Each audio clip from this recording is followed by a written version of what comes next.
ahora damos paso a la conferencia Enfoque de la enfermedad mixta del tejido conectivo a cargo del doctor Luis Fernando Pinto Peñaranda, quien es médico internista y reumatólogo, magíster en epidemiología, especialista en educación para los profesionales de la salud, reumatólogo del Hospital Pablo Tobón Uribe y profesor de la Universidad Pontificia Bolivariana. Bienvenido, doctor.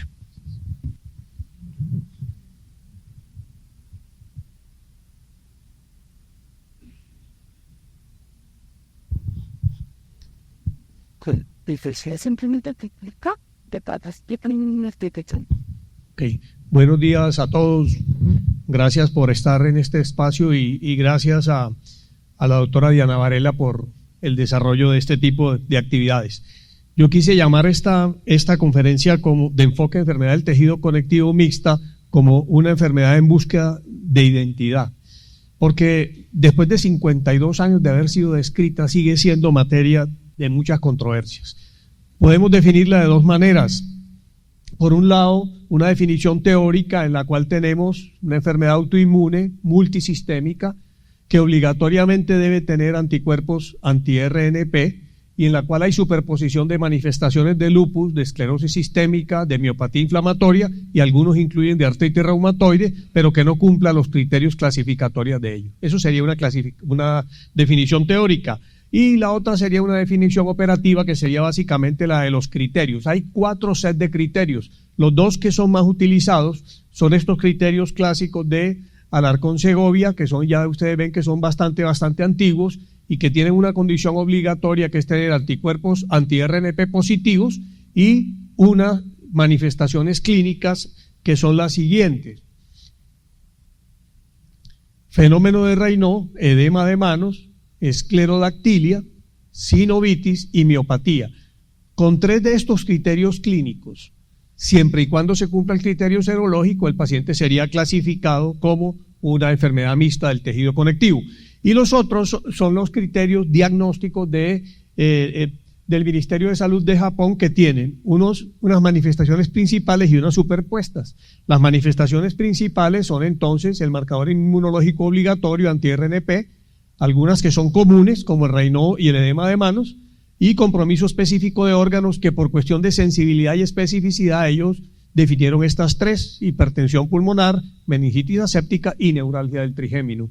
Y las manifestaciones superpuestas son algunas que son similares a lupus, similares a esclerosis sistémica y similares a polimiositis. Y el paciente cumpliría los criterios diagnósticos por 2 vías. Por un lado sería RNP positivo más una común y una específica, y lo que es más frecuente es que ellos cumplan anti-RNP positivo con una manifestación de estas 2 comunes y por lo menos 2 de las manifestaciones superpuestas. Controversia grande, hay 4 sets de criterios. Entonces, digamos que la comparabilidad que hay en los conceptos es muy compleja porque no hay una, equivalencia cuando estamos evaluando esto. Entonces vienen preguntas que hacen que esto sea interesante. ¿Es una enfermedad diferente? ¿Es un síndrome de superposición? ¿O es el inicio de otra enfermedad? Hay varias formas de tratar de contestarlo. Por un lado, tenemos que anti-RNP no es un anticuerpo exclusivo de la enfermedad mixta del tejido conectivo, ni es el único anticuerpo que esos pacientes tienen. Por otra parte, los pacientes con anticuerpos anti-RNP pueden en algún momento, eventualmente, cumplir criterios clasificatorios de otra enfermedad o pueden realmente diferenciarse hacia alguna de las enfermedades que son centrales a la definición. Esto tiene una amplia variabilidad en las cohortes. Hay algunas en las cuales dicen que es muy frecuente, otras en las que dicen que es muy raro.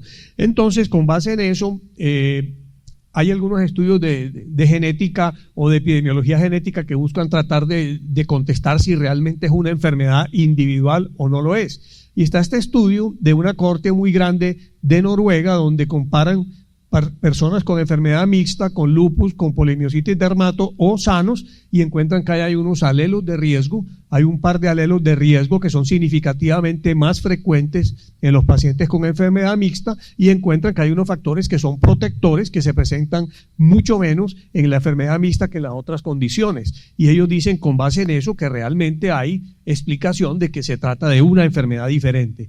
Ahora, ¿esos alelos predisponen a enfermedad mixta o predisponen a anti-RNP? Esa pregunta no la encuentro yo en la literatura. Entonces estaría por otro lado los estudios que quieren evaluar la estabilidad fenotípica de los pacientes que son clasificados como enfermedad mixta. Y aquí tenemos dos cosas, los que hacen seguimiento a las personas con anti-RNP y los que hacen seguimiento a las personas con el fenotipo clínico. Y fíjense que son conceptos que están desde el 80 hasta aquí hay 5 cohortes en todos estos años, y hay extremos en los conceptos. Hay unos que dicen que muchos, si no todos, evolucionan hacia otra enfermedad, y por otro lado está que la mayoría no evolucionan hacia otra enfermedad. Entonces es muy complicado porque la literatura no nos deja a nosotros totalmente esa claridad. Lo que sí está definido es que no ha habido una evaluación de esa estabilidad fenotípica en cohortes poblacionales grandes, no seleccionadas y en forma prospectiva. Entonces, ahí tenemos unos puntos de controversia complejos. Otro punto de controversia grande se da desde el momento de la definición. Este fue el artículo inicial de Gordon Sharp en 1972, donde él decía 5 conceptos controvertibles. El primero decía que era una enfermedad que se identificaba por hallazgos particulares, que tenía títulos altos de anti-RNP, hasta ahí de acuerdo, pero decía que no había compromiso cerebral, ni pulmonar, renal, ni vasculitis, que el pronóstico era benigno y que la respuesta a las dosis bajas de esteroides era muy frecuente. Resulta que las 3 últimas no son ciertas. Y aquí en esta diapositiva resumí las estadísticas de las 5 cohortes, digamos de 2015 hacia acá, las cohortes más grandes, y fíjense ustedes que es una enfermedad tremendamente pleomórfica, probablemente mucho más pleomórfica que el lupus o que la misma esclerosis, y que realmente no es una enfermedad benigna, y que afecta a todos esos órganos que decía Sharp que no afectaba. Entonces, 60-90% de los pacientes tienen compromiso osteoarticular, especialmente poliartrialgias o poliartritis. Un porcentaje muy alto tienen compromiso de piel y mucosas, y aquí predominan especialmente las manifestaciones de esclerosis sistémica.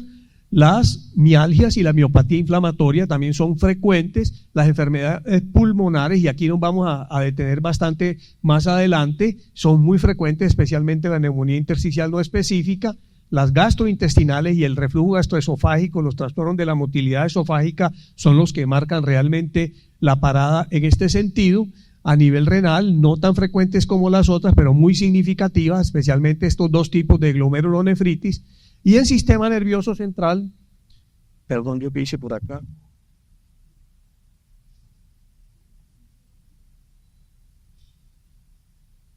¿Qué le hundimos a esto? El sistema nervioso central, les decía que ellos le daban como algo de especificidad a la neuralgia del trigémino y a la meningitis aséptica. Son manifestaciones que realmente no son frecuentes, pero parecen tener una especificidad grande. En esta cohorte se publica la frecuencia de las manifestaciones, digamos, clínicas de esta enfermedad. Entonces, fíjense, todos los pacientes con fenómeno de Raynaud, edema digital, cambios capilaroscópicos, síntomas esofágicos y sinovitis en más de la mitad de los pacientes, miopatía y esclerodactilia en cerca del 40% de los pacientes, enfermedad pulmonar intersticial también. Entonces es una enfermedad que tiene un comportamiento clínico realmente agresivo. A mediados de 2013 se nos presenta a la consulta del hospital esta paciente, una señora de 45 años con historia de fenómeno de Raynaud, parestesias digitales con edema de manos. Empezó con poliartralgias y siguió con una poliartritis, y que viene presentando fatiga y disnea de esfuerzos grandes. Al examen físico nos llamaba la atención la inflamación de las muñecas, las maniobras de compresión positivas en las metacarpofalángicas. Nos quedaba la duda de si tenía algunos cambios discrómicos en las metacarpofalángicas. Tenía una esclerodactilia, unos dedos fusiformes y con edema. Los estudios que se le hicieron mostraban un perfil hematológico normal, títulos altos de anticuerpos antinucleares con patrón moteado fino y con anticuerpos anti-RNP fuertemente positivos, síndrome del túnel del carpo demostrado y una ecocardiografía normal. El TAC de alta resolución que le pedimos a raíz de la disnea realmente fue normal. Esa paciente se empezó a manejar con dosis bajas de esteroides y con hidroxicloroquina, y como suele suceder, apareció al año y medio nuevamente a la consulta del hospital y aparece presentando tos seca, disnea de esfuerzo, disfagia y pirosis. Al examen físico nos llamaba la atención que tenía un edema de miembros inferiores, una debilidad muscular importante, proximal, más en la cintura pélvica, y los estudios que se hicieron mostraron estas manifestaciones, una elevación de las enzimas musculares, se demostró la electromiografía con patrón miopático, tenía una proteinuria en rango nefrótico y la biopsia mostraba una glomérulo membrano proliferativa y tenía una enfermedad pulmonar restrictiva. ¿Qué mostraba la tomografía de alta resolución? Empezábamos aquí en la parte superior de los campos pulmonares a ver estos infiltrados intersticiales más periféricos, y a medida que bajábamos en los cortes encontrábamos un compromiso mucho más grave, que era el patrón de vidrio esmerilado muy extenso, más del lado derecho, y fíjense ustedes acá, y en esa paciente pues se confirmó el diagnóstico de una neumonía intersticial no específica. Revisando la literatura, revisando el comportamiento clínico de esta enfermedad, las manifestaciones cardiopulmonares y especialmente las manifestaciones pulmonares realmente son las que marcan el pronóstico de estos pacientes, y por eso voy a enfatizar un poco en este sentido. Las manifestaciones radiológicas son similares a las que se observan en el lupus, en la polimiositis y en la esclerosis. Se observa todo el espectro de la enfermedad pulmonar intersticial, principalmente la neumonía intersticial no específica, mucho menos frecuente la neumonía intersticial usual, pero se pueden observar muchas manifestaciones adicionales: derrame pleural, nódulos centrilobulillares, consolidación, espanalización, etcétera, y neumonía en organización y hemorragia alveolar, especialmente en los pacientes que tienen recaídas. Recientemente se revisa en la literatura el concepto de la enfermedad pulmonar intersticial y su asociación con las enfermedades del tejido conectivo, y aquí encontraríamos que en la enfermedad mixta del tejido conectivo, la neumonía intersticial no específica es realmente la más importante. En la neumonía intersticial usual se presenta mucho más en la artritis reumatoide, la neumonía en organización se presenta mucho más en las miopatías inflamatorias, pero como decíamos en esta específicamente la enfermedad mixta del tejido conectivo, ellos hablan de una neumonía en organización pero multifocal, algo que no es lo usual que veamos en esta situación. Ahora, ¿qué importancia tiene el compromiso pulmonar desde el punto de vista de la mortalidad? Esta cohorte es muy importante, también una cohorte nórdica, la cual tienen 119 pacientes que habían sido seguidos por 9 años en promedio, y el 40% de ellos tenían hallazgos de enfermedad pulmonar intersticial al momento de ingresar a la cohorte. Y miremos hasta qué punto hubo progresión. Fíjese, el 20% tenían más del 5% de compromiso del volumen pulmonar, y en el seguimiento a los 6.4 años aumentó. Lo mismo pasó con los que tenían más del 10%, y esto me pareció preocupante porque 20% ha sido el punto de corte que se ha propuesto como el momento de comenzar un manejo en inmunosupresión en las enfermedades del tejido conectivo, especialmente en la esclerosis sistémica. Y fíjese que tan solo el 6% de los pacientes tenían esto, y 6 años después ya 1 de cada 5 pacientes tenía más del 20% del compromiso pulmonar. Predominaba en las bases, pero los campos medios y los campos pulmonares superiores también estaban comprometidos, y a diferencia de lo que hubiéramos esperado, el patrón de vidrio esmerilado no fue tan frecuente, predominaba el patrón reticular con microquistes o sin quistes. Ahora, querían mirar realmente cuáles eran los factores que se asociaban a que hubiera este tipo de progresión. Entonces dividieron los pacientes en el grupo 1, los que no tenían compromiso intersticial, grupo 2, enfermedad intersticial estable, y grupo 3 con progresión. Había una diferencia importante en el porcentaje de compromiso pulmonar. Y fíjense entonces que los pacientes que tenían dilatación esofágica era más frecuente en los grupos de enfermedad pulmonar intersticial. Los títulos basales de anti-RNP y los títulos durante el seguimiento eran mayores en los pacientes con enfermedad intersticial, especialmente los que tenían la forma progresiva, al igual que los marcadores o reactantes de fase aguda. Por el contrario, los pacientes que tenían artritis tenían menos riesgo de enfermedad intersticial o se asociaban menos a la enfermedad intersticial y a la forma progresiva. Fíjense también algo interesante, la mortalidad. Comparando los pacientes que tenían más de 5% de compromiso pulmonar con los que tenían menos del 5% de la capacidad pulmonar total, la mortalidad era diferente. Entonces, el solo hecho de tener más de 5% de la capacidad pulmonar total comprometida ya aumentaba la mortalidad. Y en el análisis multivariante, entonces, el volumen pulmonar afectado, la asociación con anticuerpos anti-ROC, que es un concepto muy interesante, sexo masculino, la edad del diagnóstico y los títulos de anti-RNP se asociaban a mayor mortalidad. Y de nuevo, llamativo, la presencia de artritis tenía menos mortalidad. Ahorita vamos a ver algo sobre esto. Y aquí comparamos la supervivencia a 5 y 10 años de acuerdo a la extensión del compromiso pulmonar. Entonces, fíjense, arriba tenemos los que tienen menos de 5 y los que tienen 5 o más. Y había una diferencia significativa en la supervivencia a 5 y a 10 años. Lo mismo en los que tenían menos de 10% y más de 10% de compromiso pulmonar, había una diferencia significativa en la supervivencia a 5 y a 10 años. Y eso está, digamos, debatiendo el concepto de que hay que esperar a que el paciente tenga 20% de compromiso pulmonar para tratarlos. Obviamente que esta no es una cohorte grande, no es una cohorte gigante y no se trata tampoco de un estudio clínico controlado, pero nos llama la atención ese punto. Muy bien. El otro compromiso importante es el compromiso cardiovascular. Y aquí lo voy a expresar mediante 2 revisiones sistemáticas. Aquí a la derecha encontramos una revisión sistemática que quiere evaluar qué tanto se afecta el corazón en los pacientes con enfermedad mixta, aparte de la hipertensión pulmonar. Y fíjense ustedes esto, que si se utilizan métodos de detección a ciegas, el porcentaje puede llegar a ser muy alto, en las personas sintomáticas también, y que se observan unas frecuentes anormalidades subclínicas en el electrocardiograma, en el Holter y en la eco. Y eso es muy importante.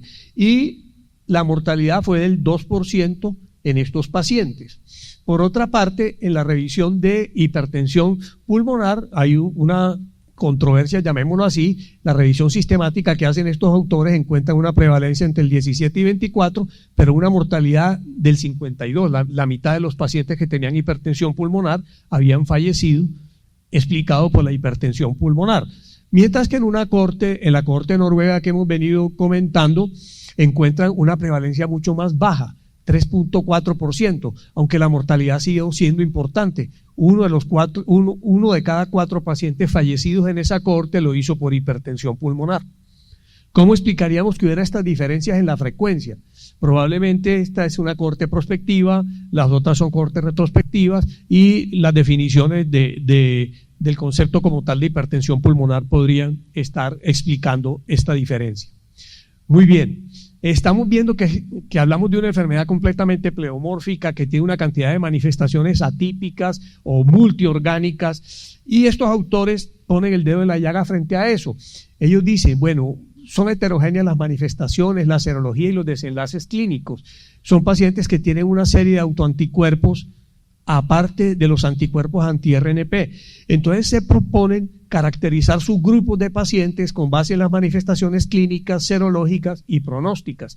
Y hacen un análisis de clústeres en una cohorte de 201 pacientes con un seguimiento importante que les daba, digamos, peso y que cumplían todos criterios de Alarcón-Segovia. Encuentran 3 clústeres claros en estos grupos de pacientes. Un primer clúster en el cual los pacientes tenían más hipertensión pulmonar, trombosis venosa, enfermedad cerebrovascular, trombosis arterial, se asociaban a anticuerpos anticardiolipina y anticuerpos anticélula endotelial y tenían una mortalidad superior a los otros grupos. Un segundo clúster que era muy similar a la esclerosis sistémica. Eran pacientes con enfermedad pulmonar intersticial muy frecuente, fibrosis pulmonar más frecuente que en los demás, trastornos de la motilidad esofágica y miositis. Y un tercer clúster que eran los pacientes en los que predominaba el cuadro articular. Tenían poliartritis erosiva, daño musculoesquelético, serología de artritis reumatoide, tenían más fracturas osteoporóticas y tenían más malignidad. Entonces, caracterizan subgrupos realmente diferentes de enfermedad mixta del tejido conectivo. Cuando yo miré este artículo, tratando de mirar unas guías de práctica clínica y estado del arte, coroné para la conferencia de la doctora Diana Varela. Y cuando me leí el artículo me di cuenta que ni yo coroné ni ellos tampoco coronaron, porque trataron de hacer una revisión sistemática y lo que se encuentran es una serie de metas no cumplidas y en realidad no pudieron hacer lo que estaban planteando. Encuentran que los criterios clasificatorios o diagnósticos no son aceptados universalmente y que hace falta ese punto para poder llegar, digamos, a acuerdos, a que estemos hablando de una guía realmente basada en la evidencia. No sabemos cómo hacer las evaluaciones iniciales o seguimiento, por lo menos de una manera estandarizada, entonces no hay unas guías de práctica clínica para el tratamiento. Realmente, cómo hacer el diagnóstico temprano, qué hacer con los inmunosupresores más allá de los esteroides y la hidroxicloroquina, cuál sería el manejo no farmacológico y cómo evaluaríamos la calidad de vida. Entonces, como realmente ellos no tienen eso claro, yo me propuse mirar a ver cómo pensaría yo que se podrían enfocar estos pacientes. Entonces, en pacientes con artritis, edema de mano, Raynaud, esclerosis cutis y debilidad muscular, o que tengan manifestaciones clínicas de lupus, de esclerosis o de artritis reumatoide sin cumplir criterios clasificatorios, la conducta a seguir sería evaluar cómo están los anticuerpos, patrón moteado fino y anticuerpos anti-RNP, y si están positivos, llegamos al diagnóstico de enfermedad mixta del tejido conectivo. Y a partir de ese punto, el seguimiento de estos pacientes, enfatizar en el compromiso de órgano, y aquí creería yo que hay que tamizarlos como se hace con los pacientes de lupus o de esclerosis sistémica y hacer un seguimiento similar de acuerdo a los subgrupos clínicos, siempre estando pendientes de que el paciente no vaya a hacer viraje a otra enfermedad. Y durante todo el proceso, en presencia de anticuerpos que sean entre comillas específicos de alguna enfermedad, ser muy cuidadosos al hablar de enfermedad mixta del tejido conectivo. Siempre estar pendientes de que el paciente no vaya a desarrollar una enfermedad diferente. Entonces, en conclusión, la enfermedad mixta del tejido conectivo es una enfermedad que no es benigna, es una enfermedad muy compleja, que generalmente debuta con fenómeno de Raynaud, manifestaciones generales, artralgias y edema de manos. Hay diferentes subgrupos clínicos y pronósticos. La enfermedad pulmonar y la hipertensión pulmonar son los principales indicadores de mal pronóstico, y durante la evolución siempre vigilar que pueden cumplir criterios de otra enfermedad mixta, de otra enfermedad del tejido conectivo. Con esto termino dándole las gracias a ustedes y dándole gracias a la doctora Diana Varela por esta invitación.